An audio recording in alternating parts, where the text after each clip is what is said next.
Greetings. My name is Sherwin Razmi, and I'm a graduate student at Grand Canyon University, and this is the Science of Reading. Here's Scarborough's reading rope and understanding phonological awareness, decoding. The first part is the language comprehension is broken down into five components: background knowledge, which are your facts, concepts; your vocabulary, which is your breath, precision, link, and also the vocabulary words you're familiar with; language structure, which is syntax, sentences, etc; verbal reasoning, inferences, metaphors. Then there's literacy knowledge, which is printed concepts. On the bottom of the rope, you have word recognition, which is broken down into three concepts. Phonological awareness is the first one, syllables, phenoms; decoding, alphabetical principles, spelling, and correspondence; and sight recognition of familiar words. These are interwoven. It increases strategically on the first part and increases automatically on the second part, and they all create the skilled reader. The next part is that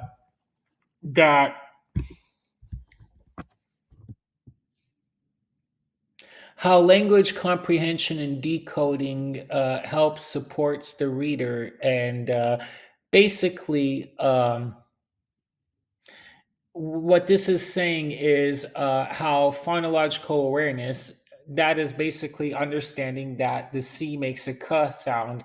So when you say c-a-t, it's a k at cat, and that's what that is. And next, we're going to go over the five components of the science of reading, with the first one being phonemic awareness, the ability to hear, identify, and manipulate individual sounds into spoken words. The next is going to be phonics, and that is understanding the relationship between phenoms and graphings. Fluency, the ability to read text accurately, quickly, and with proper expression. Vocabulary is the words in the text that the reader reads and the process of constructing meaning to that text. Next, a description of how the two components are interrelated and it affects reading success. Basically, if students are lacking in one component, like phonemic awareness or decoding, then they're or vocabulary, they're going to have a difficult time being a skilled reader because they're not going to understand what the word is. They're not going to be able to understand what the word means. They're not going to be able to read out the word. Now, here are some strategies for engaging active readers amongst your students. Number one is a read aloud, and a read aloud is simply that. A teacher will ask a student to read a passage. And the other is going to be called partnered reading. And that strategy is a student is partnered with another person, either a student or a teacher, and they take turns reading. Ideally, you would want to have a strong partner paired up with a weaker partner when it comes to reading, so the stronger partner can help out that weaker partner. The next thing you want to do is create a welcoming environment and a reading area. Maybe have some bean bags for the students with some greenery, some pots and plants.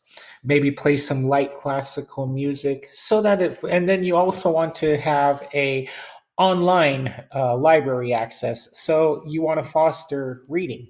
So then the student will be more inclined to want to pick up a book and read online. And the strengths and weaknesses, well, the strengths are I was able to go through the curriculum and define everything. But one weakness is I wish I had more visual aids. Next time I would use some more visual aids. And over here are the references. And I learned quite a bit from this presentation. Thank you, Dr. Locklear, for teaching us the science of reading.